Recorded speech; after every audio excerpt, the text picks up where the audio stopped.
मध्य प्रदेश में मतदान प्रतिशत कम होने के बाद अटकलों का बाजार बड़ा कंफ्यूज हो गया है। सही मायने में तमाम राजनीतिक विश्लेषक भी सटीक अनुमान लगाने से कतरा रहे हैं।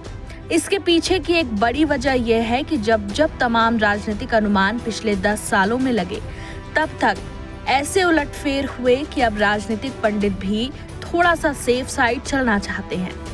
मध्य प्रदेश में पहले चरण में 19 अप्रैल और दूसरे चरण में 26 अप्रैल को हुए मतदान के बाद सबसे ज्यादा चर्चा रीवा संसदीय सीट ही रही।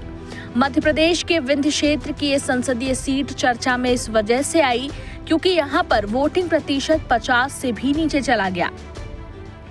निर्वाचन आयोग के सारे प्रयास बहुत कमजोर पड़े और कारण दिया गया कि शादी, बारात और लग्न के सीजन के कारण वोटिंग परसेंटेज डाउन हुआ, जबकि इसके ठीक बगल की संसदीय सीट सतना, वहां पर वोटिंग परसेंटेज ठीक रहा। तो क्या वहां पर लग्न, बारात और शादी का सीजन नहीं था?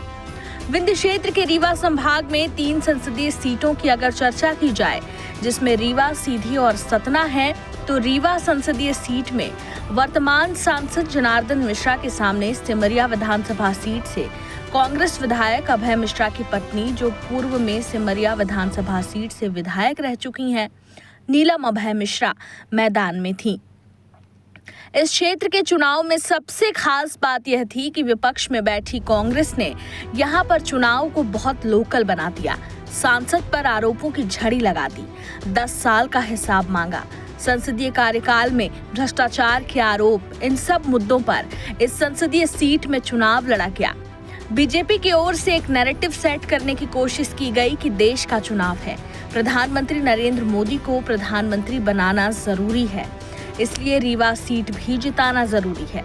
इस तरह का नैरेटिव बीजेपी ने सेट करने का प्रयास किया, लेकिन विपक्ष में खड़ी कांग्रेस चुनाव को लोकल बनाने में लगी रही। स्थानीय मुद्दों पर ही बात होती रही। 10 सालों के कार्यकाल में बेरोजगारी, भ्रष्टाचार जैसे विषयों पर कांग्रेस ने चुनाव को बांधने की कोशिश की। वहीं दूसरी ओर बीजेपी से प्रत्याशी जनार्दन मिश्रा सीधे तौर पर डिप्टी सीएम राजेंद्र शुक्ला पर डिपेंड नजर आए।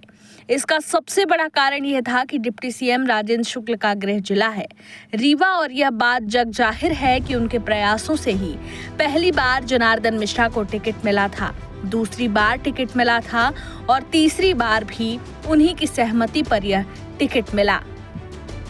इसलिए पूरा चुनाव संगठन से कहीं ज्यादा राजेंद्र शुक्ला पर केंद्रित हुआ।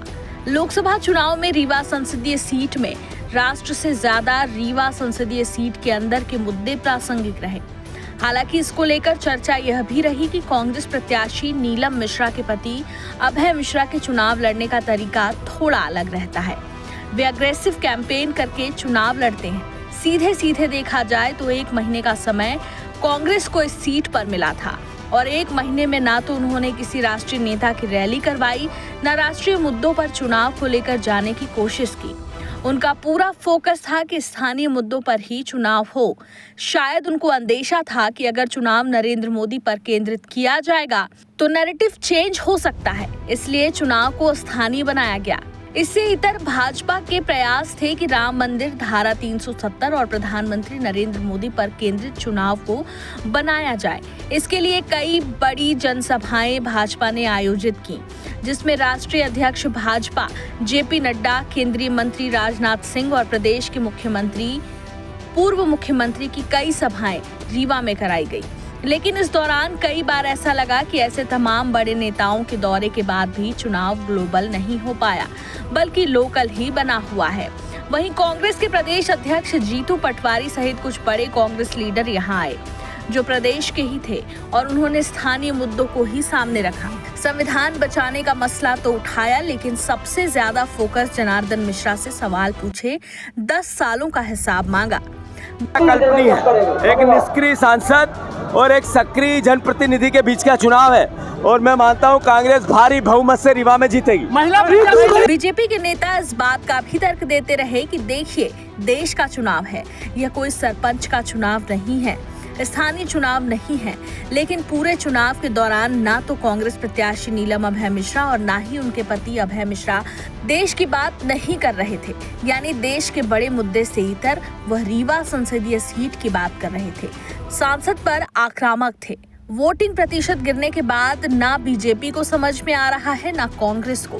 भाजपा जहां इस सीट पर 3 से 4 लाख वोटों से जीतने का दावा कर रही थी, अब दबी जुबान से भाजपा के नेता खुद कह रहे हैं कि 40 से 50 हजार वोटों से हम चुनाव जीत जाएंगे। यानी लगभग 2 से 2.5 लाख वोट अब कम बता रहे हैं। वहीं कांग्रेस का कहना है कि हर क्षेत्र में विधानसभा चुनाव से अच्छे परिणाम मिलेंगे, लेकिन आश्वस्त कोई नहीं है। सबकी निगाहें इस बात पर टिकी हुई हैं कि बसपा कैसा परफॉर्म करेगी। बसपा से इस बार ओबीसी समुदाय से अभिषेक पटेल को टिकट दिया गया था। अभिषेक पटेल किस किस क्षेत्र में असर दिखा पाएंगे, यह तो परिणाम बताएंगे। इनका इलेक्शन कैंपेन उतना मजबूत समझ में नहीं आया, और अगर अभिषेक पटेल 1 लाख से ऊपर वोट प्राप्त करते हैं तो समीकरण बदलने की उम्मीद कांग्रेस लगाए बैठी है। बीजेपी का दावा है कि हमारा हितग्राही वोटर ही वोटिंग करने निकला था। वहीं कांग्रेस का कहना है कि बीजेपी का वोटर सांसद के प्रति नाराजगी के कारण वोट डालने ही नहीं गया। परिवर्तन वाले लोग वोट करने निकले थे। 4 जून को पता चल जाएगा कि सीट पर वाकई वोटिंग प्रतिशत किस कारण से कम हुआ। क्या हितग्राही कम वोट डालने पहुंचे, या फिर सिर्फ हितग्राही ही वोट डालने पहुंचे, या कांग्रेस के पक्ष में माहौल था। प्रत्याशी चयन से खफा लोगों ने भाजपा को वोट नहीं दिया। एक पक्ष यह भी निकलकर सामने आ रहा है कि अंडर करंट नरेंद्र मोदी का था, इसलिए भाजपा को वोट पड़े।